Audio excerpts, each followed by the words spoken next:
Morning student. आज हम बाल गोविंद भगत पाठ के शेष प्रश्नों को लिखेंगे। प्रश्न है, पाठ के आधार पर बाल गोविंद भगत के मधुर गायन की विशेषताएं लिखिए। बाल गोविंद भगत प्रत्येक परिस्थिति और प्रत्येक मौसम में कबीर के पदों को अपने मधुर स्वर से सजीव कर देते थे।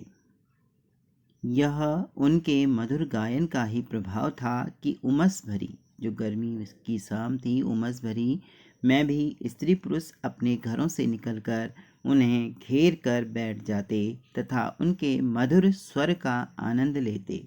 जिस समय वह गा रहे होते, उनके साथ ही श्रोताओं के तन और मन भी नृत्यशील हो उठते, अर्थात वह मगन हो जाते। उनके मधुर गायन से सम्मोहित होकर लोग हर प्रकार की परेशानी को भूल जाते थे। दूसरा प्रश्न है, धान की रोपाई के समय समूचे माहौल को भगत की स्वर लहरियां किस तरह चमत्कृत कर देती थी। उस समय का जो माहौल था, शब्द चित्र प्रस्तुत कीजिए। उस समय का जो माहौल था उसका चित्र आपको प्रस्तुत करना है।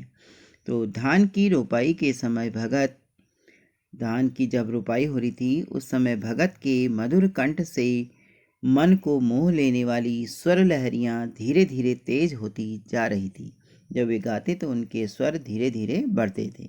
इसे सुनकर खेलते हुए बच्चे झूमने लगते और मेड़ पर, जो खेत के किनारे मेड़ होती है, उस मेड़ पर खड़ी औरतों के कांपते होंठों से गुनगुनाने की आवाज़ निकलने लगती थी। हल चला रहे हलवाई, जो खेत में, क्योंकि धान की रोपाई हो रही है, तो उस समय जो हलवाई हल चला रहे हैं, उनके पैर ताल से उठने लगते, कहने का अर्थ स्वर से स्वर मिलाकर चलने लगते, तथा रोपनी करने वालों की उंगलियां एक निश्चित क्रम से चलने लगती।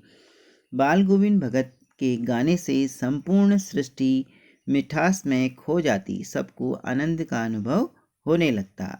अगला प्रश्न है, जो बहुत इम्पोर्टेंट भी है, मोह और प्रेम में अंतर होता है। भगत के जीवन की किस घटना के आधार पर इस कथन का सच सिद्ध करेंगे। मोह और प्रेम में जो अंतर है वह बाल गोविंद भगत पाठ के आधार पर कैसे सिद्ध करेंगे।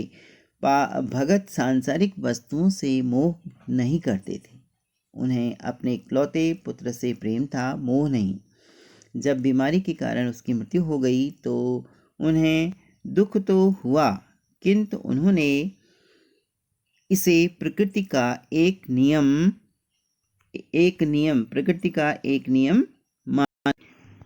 मानने के बाद श्राद्ध की अवधि, जो मरने के बाद श्राद्ध होता है, उसकी अवधि समाप्त होने पर उन्होंने अपनी पतोहू को दोबारा पुनः विवाह करने का आदेश दिया। इस प्रकार उन्होंने अपना कर्तव्य तो पूरा किया, किंतु मोह किसी से नहीं किया।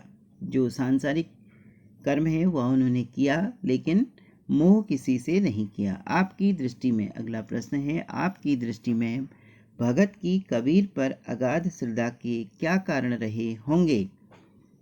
भगत जी कबीर पर क्यों श्रद्धा करते थे, क्यों उन्हें अपना गुरु मानते थे। मेरी दृष्टि में बाल गोविंद भगत की कबीर पर अगाध श्रद्धा के निम्नलिखित कारण रहे होंगे। कबीर का आडंबर से रहित सादा जीवन, सामाजिक कुरीतियों का अत्यंत विरोध करना, क्योंकि आपने पढ़ा है कबीर सामाजिक जो कुरीतियाँ थी उनको नहीं मानते थे।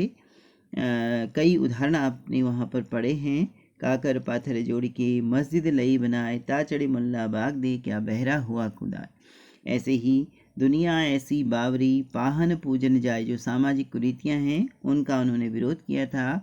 वैसे ही बाल गोविंद भगत भी जो सामाजिक कुरीतियाँ थी उसको नहीं मानते थे। ईश्वर के प्रति अनन्य प्रेम, भक्ति से परिपूर्ण मधुर गीतों की रचना, आदर्शों को व्यवहार में उतारना, ये सब कबीर के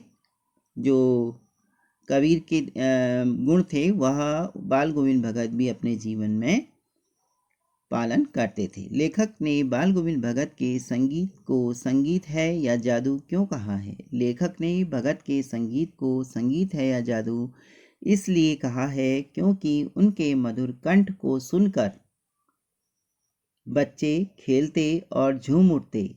मेड़ पर खड़ी औरतों के होंठ हिलने लगते थे। वे इस मधुर स्वर को सुनकर गुनगुनाने लगती हैं। हलवाओं के पैर ताल से उठने लगते हैं। रोपनी कन्या जो धान की रोपाई कर रहे हैं, पौध लगा रहे हैं, उनकी अंगुलियां एक सुनिश्चित क्रम से चलने लगती हैं। इस पाठ को आपने पढ़ा था। इन प्रश्नों के आधार पर ही, पाठ के आधार पर ही आप कुछ प्रश्नों के उत्तर अपनी रफ कॉपी में अभ्यास के लिए लिखेंगे, जिसमें पहला प्रश्न है, बाल गोविंद भगत के जीवन में हमें क्या प्रेरणा मिलती है। बाल गोविंद भगत पाठ जो आपने पढ़ा, उससे आपको क्या प्रेरणा मिलती है, वह आप अपनी कॉपी, रफ कॉपी में लिखेंगे। लेखक को बाल गोविंद भगत का संगीत पोखरे पर कैसे ले गया था। बाल गोविंद भगत की मृत्यु किस प्रकार हुई। ये समस्त कार्य जो होमवर्क वाला है, यह आप क्या करेंगे, अपनी रफ कॉपी में करेंगे और लिखाए गए प्रश्नों को, जो प्रश्न लिखाए थे, उन्हें याद